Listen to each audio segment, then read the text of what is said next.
ഇന്ന് ആളുകളിൽ വളരെ കോമൺ ആയിട്ട് കണ്ടുവരുന്നൊരു ഇഷ്യൂ ആണ് എന്ത് അവരുടെ മുടി കൊഴിച്ചിൽ എന്ന് പറയുന്നത്. അതിൻ്റെ ഭാഗമായിട്ട് ചിലപ്പോൾ നിങ്ങളുടെ മുടിക്ക് നല്ല രീതിയിലുള്ള കട്ടിയൊന്നും ഉണ്ടാവില്ല. അതുപോലെ തന്നെ നിങ്ങളുടെ മുടി നല്ല രീതിയിൽ കൊഴിഞ്ഞും പോകുന്നുണ്ടാവും. ഈ സമയത്ത് മുടിക്കൊന്ന് കുറച്ചൊരു കട്ടി തോന്നാനൊക്കെ വേണ്ടിയിട്ട് ചിലപ്പോൾ നിങ്ങൾ ഹെയറിൽ ട്രീറ്റ്മെൻറ്റ് എടുത്ത ആളുകളായിരിക്കാം. അതായത് ഈ കെരാറ്റിൻ, അതുപോലെ തന്നെ ബൊട്ടോക്സ്, ഇങ്ങനെയുള്ള ട്രീറ്റ്മെൻറ്റ്സൊക്കെ ഇന്ന് വളരെ കോമൺ ആണ്. ഇതൊക്കെ എടുത്തിട്ട് അങ്ങനെ എടുത്തു കഴിഞ്ഞാൽ നമ്മുടെ മുടി കുറച്ചും കൂടി ഒരു കാണാൻ ഭംഗി, അല്ലെങ്കിൽ മുടിക്ക് കുറച്ചും കൂടി ഒരു കട്ടി തോന്നുക, ഇതൊക്കെ നമ്മൾ പലരും ട്രൈ ചെയ്തൊരു കാര്യമാണ്. അപ്പോൾ ഇങ്ങനെയൊക്കെ ചെയ്ത് കഴിഞ്ഞാലും ചിലപ്പം ആദ്യത്തെ കുറച്ച് നാളുകളിൽ നമ്മുടെ മുടിക്കാണെങ്കിലും വലിയ രീതിയിലുള്ള പ്രശ്നങ്ങളൊന്നും ഡാമേജ് ഒന്നും സംഭവിക്കില്ല. പക്ഷെ നമ്മളത് പ്രോപ്പറായിട്ട് കെയർ ചെയ്ത് പോയിട്ടില്ലെങ്കിലൊക്കെ നമ്മുടെ ഹെയറിനൊക്കെ ഒരുപാട് ഡാമേജസും കാര്യങ്ങളൊക്കെ സംഭവിക്കും. അപ്പോൾ നിങ്ങൾ കണ്ടിന്യൂസ് ആയിട്ട് നമുക്ക് ഇങ്ങനെയുള്ള ട്രീറ്റ്മെൻറ്റ്സ് ചെയ്യാനും പറ്റില്ല. ഒരു തവണയോ അല്ലെങ്കിൽ ഒന്നോ രണ്ടോ തവണ ചിലപ്പോൾ നമുക്ക് ചെയ്ത് ആ ഒരു കാര്യം കീപ്പായിട്ട് പോകാൻ പറ്റുന്നുണ്ടാവും. പക്ഷേ നമുക്ക് എപ്പോഴും നമുക്കിങ്ങനെ മുടിയിൽ ഓരോ ട്രീറ്റ്മെൻറ്റ് ചെയ്യാൻ പറ്റില്ല. അതും നമുക്ക് മറ്റുള്ള ആരോഗ്യ പ്രശ്നങ്ങൾ നിങ്ങളെല്ലാവരും കേട്ടിട്ടുണ്ടാവും. ഈ കണ്ടിന്യൂസ് ആയിട്ട് കെരാറ്റിൻ ട്രീറ്റ്മെൻറ്റ് എടുത്തു, അതുപോലെ തന്നെ ബൊട്ടോക്സ് ചെയ്തു. അപ്പോൾ മുടിയിൽ നമ്മൾ തേക്കുന്നത് ഒരു ക്രീമാണ്. ഈ ക്രീം ഓവറായിട്ട് നിങ്ങളുടെ തലയൊട്ടിയിലൊക്കെ വന്നു ചേർന്നാൽ നിങ്ങളുടെ രക്തത്തിലൂടെ കിഡ്നിക്ക് പ്രശ്നങ്ങൾ വന്നു, ഇങ്ങനെയുള്ള ന്യൂസുകളൊക്കെ നമ്മൾ ഒരുപാട് കേൾക്കുന്നുണ്ട്. അപ്പോൾ നമുക്ക് ഒന്നോ രണ്ടോ തവണയൊക്കെ ചെയ്യുന്നതുകൊണ്ടൊന്നും വലിയ പ്രശ്നമല്ല. നമ്മൾ ഒരുപാട് ആഗ്രഹങ്ങളൊക്കെ, നമുക്ക് എന്തെങ്കിലും ഒരു ഫംഗ്ഷൻ വരാനോ അങ്ങനെയൊക്കെയുള്ള ആളുകളൊക്കെ ആണെങ്കിൽ നമുക്ക് അങ്ങനെയൊക്കെ ചെയ്യാം. പക്ഷെ നമുക്കത് എപ്പോഴും ചെയ്ത് നോക്കാൻ പറ്റത്തില്ല. അപ്പം നമുക്ക് ഒരു മുടി ഇങ്ങനെ കൊഴിഞ്ഞു പോകുന്നതുകൊണ്ട് മുടി കാണാനൊരു രസമില്ല, ഒരു ഭംഗിയില്ല, മുടിക്ക് ആ പണ്ടത്തെ പോലുള്ള ആ ഒരു കട്ടിയില്ല. അതിൻ്റെ ഒരു ഇങ്ങനെയുള്ള പ്രശ്നങ്ങൾ വന്നതുകൊണ്ടാണ് നമ്മൾ ഇങ്ങനെയുള്ള ട്രീറ്റ്മെൻ്റ് ഒക്കെ ചൂസ് ചെയ്യുന്നത്. അപ്പം ഹെയർ ഫാൾ എന്ന് പറയുന്ന സമയത്ത് പല രീതിയിൽ, ചില ആളുകൾക്ക് ഹെയർ ഫാൾ മാത്രമല്ല, ചില ആളുകൾക്ക് നല്ല രീതിയിൽ നെറ്റി കയറി വരുന്നു. അതിനുള്ള ഒരു മെയിൻ റീസൺ ഈ ഭാഗങ്ങളിലൊക്കെ ഉള്ള ഹെയറൊക്കെ കൊഴിഞ്ഞു പോയതിന് ശേഷം നെറ്റീൻ്റെ ഈ ഭാഗത്തുള്ളൊരു ഗ്യാപ്പ് കൂടുന്നതാണ്.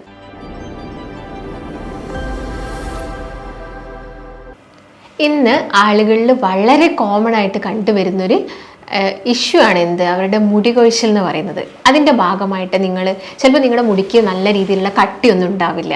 അതുപോലെ തന്നെ നിങ്ങളുടെ മുടി നല്ല രീതിയിൽ കൊഴിഞ്ഞും പോകുന്നുണ്ടാവും. ഈ സമയത്ത് മുടിക്കൊന്ന് കുറച്ചൊരു കട്ടി തോന്നാനൊക്കെ വേണ്ടിയിട്ട് ചിലപ്പോൾ നിങ്ങൾ ഹെയറിൽ ട്രീറ്റ്മെൻറ്റ് എടുത്ത ആളുകളായിരിക്കാം.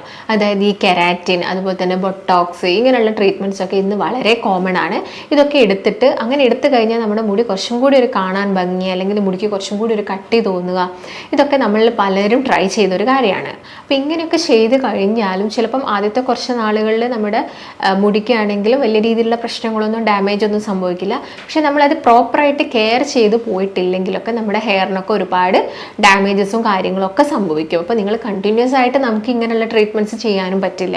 ഒരു തവണയോ അല്ലെങ്കിൽ ഒന്നോ രണ്ടോ തവണ ചിലപ്പോൾ നമുക്ക് ചെയ്ത് ആ ഒരു കാര്യം കീപ്പായിട്ട് പോകാൻ പറ്റുന്നുണ്ടാവും. പക്ഷേ നമുക്ക് എപ്പോഴും നമുക്കിങ്ങനെ മുടിയിൽ ഓരോ ട്രീറ്റ്മെൻറ്റ് ചെയ്യാൻ പറ്റില്ല. അതും നമുക്ക് മറ്റുള്ള ആരോഗ്യ പ്രശ്നങ്ങൾ നിങ്ങളെല്ലാവരും കേട്ടിട്ടുണ്ടാവും. ഈ കണ്ടിന്യൂസ് ആയിട്ട് കെരാറ്റിൻ ട്രീറ്റ്മെൻറ്റ് എടുത്തു, അതുപോലെ തന്നെ ബൊട്ടോക്സ് ചെയ്തു. അപ്പോൾ മുടിയിൽ നമ്മൾ തേക്കുന്നത് ഒരു ക്രീമാണ്. ഈ ക്രീം ഓവറായിട്ട് നിങ്ങളുടെ തലയൊട്ടിയിലൊക്കെ വന്നു ചേർന്നാൽ നിങ്ങളുടെ രക്തത്തിലൂടെ കിഡ്നിക്ക് പ്രശ്നങ്ങൾ വന്നു, ഇങ്ങനെയുള്ള ന്യൂസുകളൊക്കെ നമ്മൾ ഒരുപാട് കേൾക്കുന്നുണ്ട്. അപ്പോൾ നമുക്ക് ഒന്നോ രണ്ടോ തവണയൊക്കെ ചെയ്യുന്നതുകൊണ്ടൊന്നും വലിയ പ്രശ്നമല്ല. നമ്മൾ ഒരുപാട് ആഗ്രഹങ്ങളൊക്കെ, നമുക്ക് എന്തെങ്കിലും ഒരു ഫംഗ്ഷൻ വരാനോ അങ്ങനെയൊക്കെയുള്ള ആളുകളൊക്കെ ആണെങ്കിൽ നമുക്ക് അങ്ങനെയൊക്കെ ചെയ്യാം. പക്ഷെ നമുക്കത് എപ്പോഴും ചെയ്ത് നോക്കാൻ പറ്റത്തില്ല. അപ്പം നമുക്ക് ഒരു മുടി ഇങ്ങനെ കൊഴിഞ്ഞു പോകുന്നതുകൊണ്ട് മുടി കാണാനൊരു രസമില്ല, ഒരു ഭംഗിയില്ല, മുടിക്ക് ആ പണ്ടത്തെ പോലുള്ള ആ ഒരു കട്ടിയില്ല. അതിൻ്റെ ഒരു ഇങ്ങനെയുള്ള പ്രശ്നങ്ങൾ വന്നതുകൊണ്ടാണ് നമ്മൾ ഇങ്ങനെയുള്ള ട്രീറ്റ്മെൻ്റ് ഒക്കെ ചൂസ് ചെയ്യുന്നത്.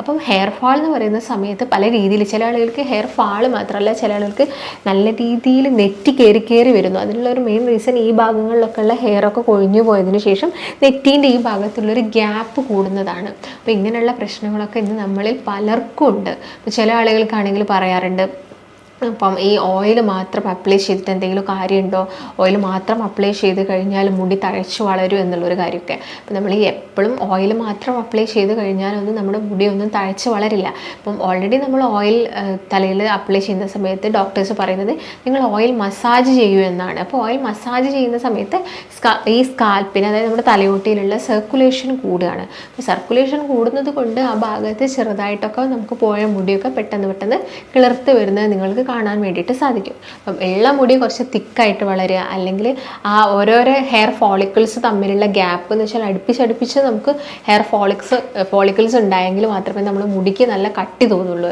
അതായത് അടുത്തടുത്ത് മുടി വേണം. ഈ ഗ്യാപ്പ് വരുന്നതിനനുസരിച്ചാണ് നമ്മുടെ മുടി കട്ടി കുറയുന്നത്. നമ്മൾ കെട്ടുന്ന സമയത്ത് അല്ലെങ്കിൽ പോണിട്ടൈലൊക്കെ കെട്ടുന്ന സമയത്ത് നമുക്ക് ആ ഒരു കട്ടി കുറയുന്നത്. അതുപോലെ തന്നെ നിങ്ങൾക്ക് പ്രായമാവുന്ന സമയത്താണെങ്കിലും നിങ്ങളുടെ മുടിയുടെ കട്ടി നല്ല രീതിയിൽ കുറയുന്നതൊക്കെ നിങ്ങൾക്ക് കാണാൻ വേണ്ടിയിട്ട് സാധിക്കും. ഇപ്പം യൂട്രസ് ഒക്കെ റിമൂവ് ചെയ്ത് കഴിഞ്ഞാൽ വളരെ കോമൺ ആണ് മുടി പെട്ടെന്ന് കൊഴിഞ്ഞു പോകുന്നത്, നഖത്തിന് പെട്ടെന്ന് പൊട്ടിപ്പോകുന്നതൊക്കെ. അപ്പം അതെല്ലാം സൂചിപ്പിക്കുന്നത് എന്താണ്? ഒരു ഡെഫിഷ്യൻസിയാണ്. നമ്മുടെ ശരീരത്തിൽ ഏതോ ഒരു വൈറ്റമിൻ്റെ അല്ലെങ്കിൽ മിനറലിൻ്റെ ഒക്കെ ഡെഫിഷ്യൻസി മൂലം നമുക്ക് എന്ത് പറ്റും? ഇങ്ങനെയുള്ള ബുദ്ധിമുട്ടുകളൊക്കെ പറ്റും. അപ്പം നിങ്ങളെ റീസൺസ് മനസ്സിലാക്കുക. എന്ത് കാരണം കൊണ്ടാണ് മുടി കൊഴിച്ചിൽ? തൈറോയിഡിൻ്റെ പ്രശ്നങ്ങളാണോ, അല്ലെങ്കിൽ രക്തക്കുറവ് ഉണ്ടെങ്കിൽ നമുക്ക് മുടി കൊഴിഞ്ഞു പോവാം, ഇല്ലെങ്കിൽ വിറ്റാമിൻ ഡി കാൽഷ്യത്തിൻ്റെ ഒക്കെ കുറവ് ശരീരത്തിൽ വരുന്നുണ്ടെങ്കിൽ നമുക്ക് മുടി കഴിഞ്ഞു പോകാനുള്ള കാരണങ്ങളുണ്ട്. അപ്പം ഇപ്പം വൈറ്റമിൻസ് ഒക്കെ ഡെഫിഷ്യൻസി ഉണ്ടെങ്കിൽ തന്നെ നമ്മൾ ആദ്യം പോയിട്ട് ഒരു വൈറ്റമിൻ ടാബ്ലറ്റ്സ് കഴിക്കുകയല്ല ചെയ്യുക, അല്ലെങ്കിൽ വിറ്റാമിൻ ഡി കുറവാണോ എന്ന് ചെക്ക് ചെയ്യുകയല്ല വേണ്ടത്. നിങ്ങൾ ആദ്യം എന്ത് ചെയ്യണം? ഈ പറയുന്ന ഭക്ഷണങ്ങൾ, വിറ്റാമിൻ ഡി, കാൽഷ്യം റിച്ച് ആയിട്ടുള്ള അല്ലെങ്കിൽ അയൺ റിച്ച് ആയിട്ടുള്ള ഭക്ഷണങ്ങളൊക്കെ എന്ത് ചെയ്യുക? നിങ്ങളൊന്ന് നന്നായിട്ട് കഴിച്ചു നോക്കുക. എന്നിട്ട് നോക്കുക എന്ത് ഇമ്പ്രൂവ്മെൻറ്റ്സ് ഉണ്ടോ, നിങ്ങളുടെ ഹെയർ ഫാൾ കുറയുന്നുണ്ടോ എന്നുള്ള കാര്യങ്ങളൊക്കെ ഒന്ന് ചെക്ക് ചെയ്യുക. അങ്ങനെയാണെങ്കിൽ നമുക്ക് മനസ്സിലാക്കേണ്ട ഒരു കാര്യം ഇതിൻ്റെ ഡെഫിഷ്യൻസി മൂലമാണ്.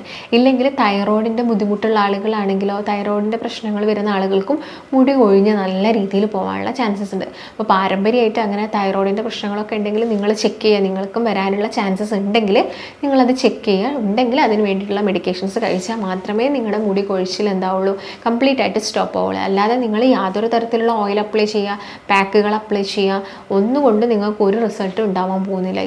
ഇതിൻ്റെ ഒരു മൂല കാരണമുണ്ട്. ഈ മൂല കാരണം നമ്മൾ എന്ത് ചെയ്യണം? സോൾവ് ചെയ്യണം. സോൾവ് ചെയ്താൽ മാത്രമേ നമുക്കിത് കംപ്ലീറ്റ് ആയിട്ട് ക്യൂർ ചെയ്യാൻ വേണ്ടിയിട്ട് സാധിക്കുള്ളൂ. അതുപോലെ തന്നെ മറ്റൊരു റീസൺ എന്ന് പറയുന്നത് താരനാണ്. അമിതമായിട്ട് താരൻ്റെ ശല്യം ഉണ്ടെങ്കിൽ നമുക്ക് എന്താവും? നല്ല രീതിയിൽ മുടി കൊഴിച്ചിൽ വരും. ആ താരൻ നമ്മുടെ ഹെയർ ഫോളിക്കിൾസിൽ വന്ന് കിടക്കും. അവിടെ പൊറ്റ പോലെ വന്ന് കിടക്കും താരൻ. നിങ്ങളെല്ലാവരും നോട്ട് ചെയ്തിട്ടുണ്ടാവും. താരൻ എന്ന് പറയുമ്പം അത്യാവശ്യം ഒരു സ്കെയിലി ആയിരിക്കും. നമ്മൾ ചീർപ്പ് കൊണ്ട് ചീവുന്ന സമയത്ത് ഇത് സ്കെയിലായിട്ട് പൊഴിഞ്ഞു വരുന്നത് നിങ്ങൾക്ക് നോട്ട് ചെയ്യാൻ പറ്റും. ഇതാണ് താരൻ എന്ന് പറയുന്നത്. അപ്പോൾ താരനാണെങ്കിലും അതിൻ്റെ ഒരു ബുദ്ധിമുട്ട് കിടക്കുന്നത് നമ്മുടെ വയറിലാണ്. അപ്പോൾ വയറ് ഓക്കെ അല്ല, നിങ്ങളുടെ ചീത്ത ബാക്ടീരിയാസിൻ്റെ എണ്ണം ഒരു പരിധിയിലായിട്ട് കൂടിക്കഴിഞ്ഞാൽ നിങ്ങളുടെ ഗട്ട് ഹെൽത്ത് ഓക്കെ അല്ല. അപ്പോൾ ഗട്ട് ഹെൽത്ത് ശരിയാക്കിയിട്ട് നിങ്ങൾ എന്തെങ്കിലും പാക്കുകളോ ഓയിലുകളോ ഒക്കെ അപ്ലൈ ചെയ്യുകയാണെങ്കിൽ നമുക്ക് താരൻ്റെ പ്രശ്നങ്ങൾ മാറ്റിയെടുക്കാൻ വേണ്ടിയിട്ട് സാധിക്കും. പിന്നെ ചില ആളുകൾ പറയുന്നതാണ് ഒരു ഏരിയയിൽ മാത്രം അവർക്ക് മുടി കിളിർത്ത് വരുന്നില്ല, അപ്പം എന്ത് ചെയ്തിട്ടും അവിടെ വരുന്നില്ല എന്ന്. അപ്പം നമുക്ക് ആയുർവേദത്തിലൊക്കെ ആണെങ്കിൽ പ്രച്ഛാന്നം പോലെയുള്ള ഒരുപാട് ട്രീറ്റ്മെൻറ്റ്സ് ഉണ്ട്.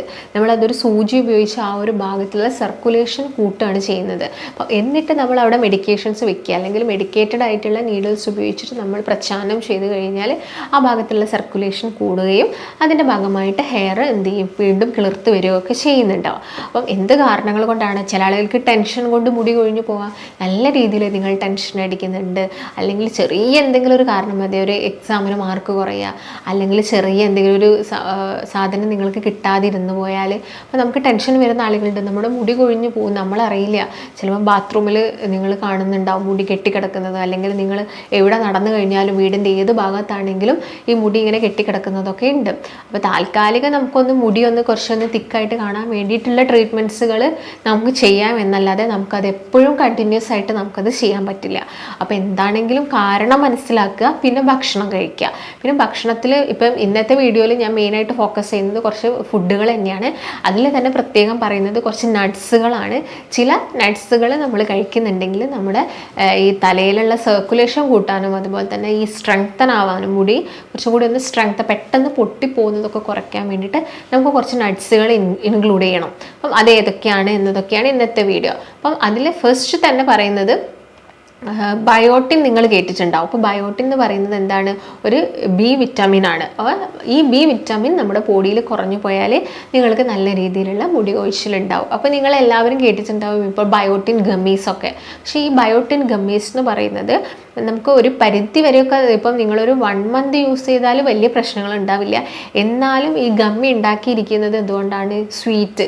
അതിൻ്റെ അകത്ത് എന്താണെങ്കിലും ഒരു ആഡഡ് ഷുഗർ ഉണ്ടായിരിക്കും. കാരണം അത് കുറച്ചൊരു സ്വീറ്റ് ആയിട്ടുള്ളതാണ് ആ ഗമ്മി ബ്രൗണി അഥവാ ആ ഒരു ചോക്ലേറ്റ് പോലെ ഇരിക്കും അത്. അപ്പം ഇത് ബയോട്ടിൻ നമ്മുടെ ബോഡിയിലോട്ട് നമുക്ക് നാച്ചുറലി തന്നെ ഭക്ഷണത്തിലൂടെ നമുക്ക് ഇൻക്ലൂഡ് ചെയ്യാൻ സാധിക്കും. അപ്പം നിങ്ങൾ ഈ ഇങ്ങനെയുള്ള ഗമ്മീസും കാര്യങ്ങളൊന്നും ട്രൈ ചെയ്യേണ്ട. മാക്സിമം നിങ്ങളുടെ ഫുഡിലൂടെ ഈ ഒരു വൈറ്റമിൻ നിങ്ങളുടെ ബോഡിയിൽ അബ്സോർപ്ഷൻ ചെയ്യാൻ വേണ്ടിയിട്ട് ശ്രദ്ധിക്കുക. അപ്പം അതിനെ നമുക്ക് കഴിക്കാൻ പറ്റുന്നത് ബയോട്ടിൻ കൂടുതലായിട്ടുള്ളത് ഒന്ന് നോൺ വെജ് ഫുഡിലാണ് കൂടുതലായിട്ടുള്ളത്. അപ്പം എഗ്ഗിലാണെങ്കിലും ഫിഷിലാണെങ്കിലും ഒക്കെ ഈ ബയോട്ടിൻ റിച്ച് ആണ്. അപ്പോൾ നിങ്ങൾ നന്നായിട്ട് മുട്ട കഴിക്കുക. മുട്ട കഴിക്കുക എന്ന് പറയുമ്പോൾ എല്ലാ ദിവസവും ഒരു മുട്ട നിങ്ങളുടെ ഭക്ഷണത്തിൽ ഇൻക്ലൂഡ് ചെയ്യുക. അപ്പോൾ അതുപോലെ തന്നെ എല്ലാ ദിവസവും ഫിഷോ അല്ലെങ്കിൽ നോൺ വെജ് ഐറ്റംസ് എന്തെങ്കിലുമൊക്കെ നിങ്ങളുടെ ഭക്ഷണത്തിൽ മാക്സിമം ഇൻക്ലൂഡ് ചെയ്യാൻ വേണ്ടിയിട്ട് ശ്രദ്ധിക്കുക.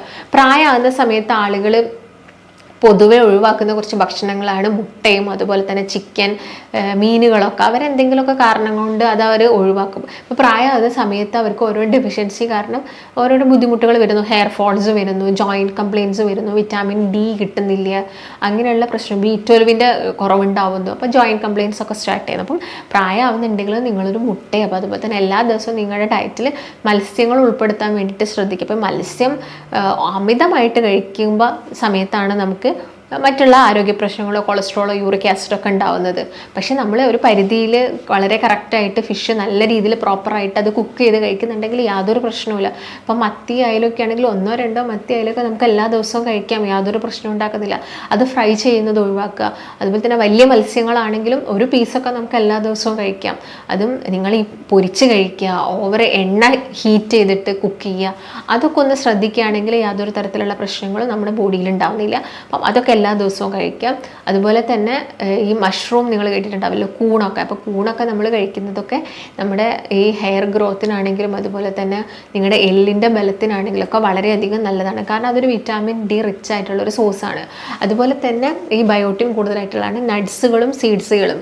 അതിൽ സീഡ്സ് ഒക്കെ പറയുകയാണെങ്കിൽ ഇപ്പം പംകിൻ സീഡ്സും നിങ്ങൾ സൺഫ്ലവർ സീഡ്സും ഒക്കെ കേട്ടിട്ടുണ്ടാവും. പക്ഷേ ഇതൊന്നും നിങ്ങൾ ഒരു ദിവസം ഒരു പരിധിയിൽ കൂടുതലായിട്ടുള്ള എമൗണ്ടിൽ കഴിക്കേണ്ട ആവശ്യകതയില്ല. ഡെയിലി നിങ്ങൾക്ക് 1 ടീസ്പൂൺ ചവച്ചരച്ച് കഴിക്കാം. ഇല്ലെങ്കിൽ നിങ്ങൾ എന്തെങ്കിലും സാലഡ്സ് എടുക്കുന്നുണ്ടെങ്കിൽ അതിൽ ജസ്റ്റ് സ്പ്രിങ്കിൾ ചെയ്യാം, അതിൽ വെതറിയിട്ട് അത് നിങ്ങൾക്ക് കഴിക്കാം. ആ ഒരു രീതിയിൽ എല്ലാ ദിവസവും 1 ടീസ്പൂൺ മതി, അതിൽ കൂടുതലാവേണ്ട ഒരു ആവശ്യകതയില്ല. അപ്പം കാരണം എല്ലാം തന്നെ ഒരു പരിധിയിൽ കൂടുതൽ കഴിക്കുന്ന സമയത്ത് ചിലപ്പോൾ നമ്മുടെ ബോഡിയിൽ അത് മറ്റെന്തെങ്കിലും ബുദ്ധിമുട്ടുകൾ ഉണ്ടാക്കും. അപ്പോൾ 1 ടീസ്പൂണൊക്കെ നമുക്ക് എല്ലാ ദിവസവും കഴിക്കാവുന്നതാണ്. പിന്നെ നിങ്ങൾ കണ്ടിന്യൂസ് ആയിട്ട് ഒരു 1 മന്ത് എടുത്തു കഴിഞ്ഞാൽ നിങ്ങൾക്ക് എന്ത് ചെയ്യാം, ഒരു 10 ഡേയ്സ് ഗ്യാപ്പ് കൊടുക്കാം, സ്റ്റോപ്പ് ചെയ്തിട്ട് വീണ്ടും നിങ്ങൾക്ക് സ്റ്റാർട്ട് ചെയ്യാം. ആ ഒരു രീതിയിൽ നിങ്ങൾ എന്ത് ചെയ്യാം, നിങ്ങളുടെ ഡയറ്റൊക്കെ ഒന്ന് ക്രമീകരിക്കാം. അതുപോലെ തന്നെ ബയോട്ടിൻ റിച്ച് ആയിട്ടുള്ള ഒരു ഫുഡാണ് സ്വീറ്റ് പൊട്ടറ്റോ അഥവാ മധുരക്കിഴങ്ങ് എന്ന് പറയുന്നത്. അപ്പോൾ മധുരക്കിഴങ്ങൊക്കെ കിട്ടുന്നുണ്ടെങ്കിൽ മാക്സിമം കഴിക്കുക. പണ്ട് കാലത്തൊക്കെ ആയിരുന്നെങ്കിൽ നന്നായിട്ട് നമ്മൾ മധുരക്കിഴങ്ങൊക്കെ വീട്ടിൽ തന്നെ വേവിച്ചിട്ട് കഴിക്കാമെന്ന്. പക്ഷേ ഇന്ന് വളരെ കോമൺ അല്ലാതെ നമ്മൾ കാണുന്നൊരു ഫുഡാണ് ഈ മധുരക്കിഴങ്ങ് എന്ന് പറയുന്നത്. അപ്പോൾ അത് കാണുന്നുണ്ടെങ്കിലൊക്കെ അത് വാങ്ങിയിട്ട് കഴിക്കാൻ വേണ്ടിയിട്ടൊക്കെ ശ്രദ്ധിക്കാം. അപ്പോൾ അതൊക്കെ നിങ്ങളുടെ ഭക്ഷണത്തിൽ ഇൻക്ലൂഡ് ചെയ്യുക, കാരണം ബയോട്ടിൻ റിച്ച് ആണ്. പിന്നെ നിങ്ങൾ ഇൻക്ലൂഡ് ചെയ്യേണ്ട കുറച്ച് നട്ട്സുകളാണ്. നിങ്ങൾക്ക് അഫോർഡ് ചെയ്യാൻ പറ്റുന്ന നട്ട്സുകൾ നിങ്ങൾ കഴിക്കുക. ഇതിൽ ഫസ്റ്റ് തന്നെ പറയുന്നത് ഹേസൽ നട്ട്സ് ആണ്. നിങ്ങൾ ഹേസൽ നട്ട്സ് ഇപ്പോൾ നിങ്ങൾ സൂപ്പർ മാർക്കറ്റ്സിലൊക്കെ പോവുകയാണെങ്കിൽ നമുക്ക് അവിടെ സെപ്പറേറ്റ് ആയിട്ട് തന്നെ ഓരോ നട്ട്സിൻ്റെ പേരും അവിടെ എഴുതിയിട്ടുണ്ട്. അപ്പോൾ അതിലുള്ള ഒരു നട്ട്സാണ് ഹേസൽ നട്ട്സ്. ഹേസൽ നട്ട്സിൽ വിറ്റാമിൻ സി കൂടുതലായതുകൊണ്ട് തന്നെ നമ്മുടെ സ്കാൽപ്പിലുള്ള സർക്കുലേഷനൊക്കെ കൂട്ടാൻ വേണ്ടിയിട്ട് ഇത് ഹെൽപ്പ് ചെയ്യുന്നുണ്ട്. അപ്പോൾ അത് കിട്ടുന്നുണ്ടെങ്കിൽ എല്ലാ ദിവസവും കുറച്ച് വീതം കേട്ടോ, ഒരു പരിധിയിൽ കൂടുതൽ ഇതാവാനും പാടില്ല. അപ്പം ചെറിയൊരു എമൗണ്ടിൽ എല്ലാ ദിവസവും കഴിക്കുക. അതുപോലെ തന്നെ പീനട്ട് അഥവാ കടലയിലുണ്ടല്ലോ, സാധാ നിങ്ങളുടെ നിലക്കടല എന്ന് പറയുന്നത്, അത് നമ്മൾ നന്നായിട്ട് കഴിക്കുക. പീനട്ടിൽ പ്രോട്ടീൻ കൂടുതലാണ്, മുടിക്കൊക്കെ നല്ല രീതിയിലുള്ള കട്ടി തരും. അപ്പം നന്നായിട്ട് പീനട്ട്സൊക്കെ കഴിക്കുക. പിന്നെ പീനട്ട്സ് ആണെങ്കിൽ ഡെയിലി ഒരു കൈപ്പിടി കഴിച്ചാൽ മതി, അതും അമിതമാവേണ്ട ആവശ്യമില്ല. കാരണം പ്രോട്ടീൻ ഓവറായാലും നമ്മുടെ ബോഡിക്ക് അത് പ്രശ്നമാണ്. അപ്പോൾ എല്ലാം അതിൻ്റെ ലിമിറ്റഡ് ആയിട്ടുള്ള അളവിൽ നിങ്ങൾ കഴിക്കുന്നുണ്ടെങ്കിൽ നമ്മുടെ ശരീരത്തിന് യാതൊരു രീതിയിലുള്ള പ്രശ്നങ്ങളും ഉണ്ടാക്കില്ല. അതെല്ലാം തന്നെ നമ്മുടെ ബോഡിക്ക് വേണം. ഇപ്പം ഞാൻ നേരത്തെ പറഞ്ഞ പോലെ ഹെയറിനാണെങ്കിലും നെയിലിനാണെങ്കിലും ബോൺസിനാണെങ്കിലും എല്ലാത്തിനും ഇതിൻ്റെ ഒരു ഡെവലപ്മെൻറ്റിന് ഈ പറയുന്ന ഭക്ഷണങ്ങളൊക്കെ അത്യാവശ്യമാണ്. പിന്നെ കാഷ്യൂനട്ട് നമുക്ക് എല്ലാവർക്കും വളരെ ഇഷ്ടത്തോടു കൂടി നമ്മൾ കഴിക്കുന്നതാണ് കാഷ്യൂനട്ട്. കാഷ്യൂനട്ടിൻ്റെ അകത്താണെങ്കിലും കോപ്പർ കൂടുതലാണ്. കോപ്പർ കൂടുതലായതുകൊണ്ട് നമ്മുടെ ഈ ഹെയറിൻ്റെ ഈ ഒരു കറുത്ത നിറം അത് മെയിൻറ്റെയിൻ ചെയ്യാൻ വേണ്ടിയിട്ട് ഹെൽപ്പ് ചെയ്യുന്നുണ്ട്. അപ്പം അങ്ങനെയാണെങ്കിൽ കൂടിയും നമുക്ക് കാഷ്യൂനട്ട് ഒരു ദിവസം നമുക്ക് മാക്സിമം ഒരു 8 കാഷ്യൂനട്ടൊക്കെ കഴിച്ചാൽ മതി. ഒരാൾ ഹെൽത്തി ആയിട്ടുള്ള ഒരു വ്യക്തിയാണെങ്കിൽ ഒരു 8 കാഷ്യൂനട്ടോളം നമ്മൾ ഒരു ദിവസം കഴിച്ചാൽ മതി. അതുപോലെ തന്നെ നിങ്ങൾക്ക് കഴിക്കാൻ പറ്റുന്നൊരു നട്ട് നിങ്ങളൊക്കെ കേട്ടിട്ടുണ്ടാവും, പൈൻ നട്ട്സ് എന്ന് പറയും. അപ്പോൾ ഈ പൈൻ നട്ട്സ് ഇപ്പോൾ നമ്മുടെ മാർക്കറ്റ്സിലൊക്കെ അവൈലബിൾ ആണ്. ഇതിൻ്റെ അകത്താണെങ്കിലും അയൺ കൂടുതലാണ്. അതുകൊണ്ട് തന്നെ ഇത് നമ്മുടെ സർക്കുലേഷൻ, സ്കാൽപ്പിൽ വരുന്ന സർക്കുലേഷൻ കൂട്ടുന്നു, ഹെയർ ഗ്രോത്ത് ഉണ്ടാക്കുന്നു. അതുപോലെ തന്നെ സർക്കുലേഷൻ ഹെൽപ്പ് ചെയ്യുന്ന ഒന്നാണ് നമ്മൾ മസാജ് ചെയ്തു, കൈ കൊണ്ടൊക്കെ നന്നായിട്ട് നമ്മുടെ സ്കാൽപ്പിൽ മസാജ് ചെയ്ത് കൊടുക്കുക വെറുതെ ഇരിക്കുന്ന സമയത്ത്. പിന്നെ മുടി കൊഴിച്ചിലൊക്കെ നോർമലി ചെറിയൊരു എമൗണ്ടിൽ മുടി കൊഴിയുന്നതൊക്കെ വളരെ സ്വാഭാവികമാണ്. നമുക്ക് തീരെ മുടി കൊഴിഞ്ഞില്ലെങ്കിലും പ്രശ്നമാണ്. കാരണം ഓൾറെഡി ഉള്ള മുടി വളരെ ഹെൽത്തി ആയിട്ടൊരു പരിധി, ഒരു കാലാവധി വരെ അത് നിൽക്കുള്ളൂ. അപ്പോൾ അത് കൊഴിഞ്ഞു പോയിട്ട് പുതുതായിട്ട് എന്താണെങ്കിലും ആ ഒരു ഏരിയയിൽ ന്യൂ ഗ്രോത്ത് എന്താണെങ്കിലും വരും. അപ്പോൾ നമ്മുടെ നമുക്ക് എല്ലാവർക്കും അറിയാം, മരണം വരെയാണെങ്കിലും നമ്മുടെ നഖമാണെങ്കിലും മുടിയാണെങ്കിലും വളർന്നുകൊണ്ടിരിക്കും. അപ്പോൾ കട്ടി പോകുന്നതും അതുപോലെ തന്നെ ചില ഒരു ഏരിയയിൽ മാത്രം മുടി വരാത്തതൊക്കെയാണ് വളരെ കോമൺ ആയിട്ട് കണ്ടുവരുന്ന പ്രശ്നങ്ങൾ. അപ്പം അതിന് വേണ്ടിയിട്ട് നമുക്ക് ട്രൈ ചെയ്ത് നോക്കാൻ പറ്റുന്ന ഭക്ഷണങ്ങൾ എന്ന് പറയുന്നത് മെയിനായിട്ടും നട്ട്സ് ഇൻക്ലൂഡ് ചെയ്യുക, സീഡ്സ് ഇൻക്ലൂഡ് ചെയ്യുക. പിന്നെ ഞാൻ പറഞ്ഞ പോലെ തന്നെ നോൺ വെജ് ഐറ്റംസ് ഒക്കെ ആണെങ്കിൽ നന്നായിട്ട് കഴിക്കാൻ വേണ്ടിയിട്ട് നോക്കുക. അപ്പം ഹെൽത്തി ആയിട്ടുള്ള വ്യക്തിയാണെങ്കിൽ ഈ ഒരു പാറ്റേണിൽ ഫുഡ് കണ്ടിന്യൂ ചെയ്ത് പോവുക. അപ്പം നിങ്ങൾക്ക് വേറെ എന്തെങ്കിലും അസുഖം ഉണ്ടെങ്കിൽ നമ്മളെല്ലാം തന്നെ ചെക്ക് ചെയ്തിട്ട് വേണം ഭക്ഷണങ്ങളൊക്കെ കഴിക്കാൻ വേണ്ടിയിട്ട്. അപ്പോൾ ആദ്യം നിങ്ങൾ ഡയറക്റ്റ് ആയിട്ട് ഒരു ട്രീറ്റ്മെൻറ്റ് ചെയ്യാൻ പോകുന്നതിന് മുൻപ് നിങ്ങളുടെ ഭക്ഷണങ്ങളൊക്കെ കഴിച്ചു വിറ്റാമിൻ ഡി ഒക്കെ നമ്മുടെ ബോഡിയിൽ കിട്ടണം. അപ്പോൾ സൺലൈറ്റൊക്കെ അബ്സോർബ് ചെയ്യുന്ന രീതിയിൽ ഇന്നിപ്പോൾ മലയാളികളെ നോക്കുകയാണെങ്കിൽ നമുക്ക് വിറ്റാമിൻ ഡി കിട്ടുന്നത് വളരെ കുറവാണ്. അതുകൊണ്ടാണ് ഡോക്ടേഴ്സിൻ്റെ അടുത്ത് പോകുമ്പോൾ അവർ വൈറ്റമിൻ ഡീൻ്റെ സപ്ലിമെൻറ്റ്സ് എഴുതുന്നത്. പക്ഷേ നിങ്ങൾ മാക്സിമം സൺലൈറ്റ് അബ്സോർപ്ഷൻ കിട്ടുന്നുണ്ടോ എന്ന് ഉറപ്പ് വരുത്തുക, ഭക്ഷണങ്ങൾ കഴിക്കുക. അതൊക്കെ അങ്ങനെയൊക്കെ ചെയ്യുന്നുണ്ടെങ്കിൽ തന്നെ നമ്മുടെ ഹെയർ ഗ്രോത്ത് ഒക്കെ കുറച്ചും കൂടി ഈസി ആവും. അപ്പം ഈ കാര്യങ്ങളൊക്കെ ശ്രദ്ധിക്കുക. എന്നിട്ട് നമുക്ക് മുടി കൊഴിച്ചിലൊന്നും മാറുന്നില്ലെങ്കിൽ മാത്രം ഒരു ഡോക്ടറിൻ്റെ കൺസൾട്ടേഷൻ എടുക്കുക. അപ്പോൾ നിങ്ങൾക്ക് എന്തെങ്കിലും സംശയങ്ങളോ കാര്യങ്ങളോ ഒക്കെ വരുന്നുണ്ടെങ്കിൽ നിങ്ങൾ താഴെ കാണുന്ന നമ്പറിൽ കോൺടാക്റ്റ് ചെയ്യുക. നമുക്ക് മറ്റൊരു നല്ല ഹെൽത്ത് ടോപ്പിക്കായിട്ട് വീണ്ടും കാണാം. നന്ദി.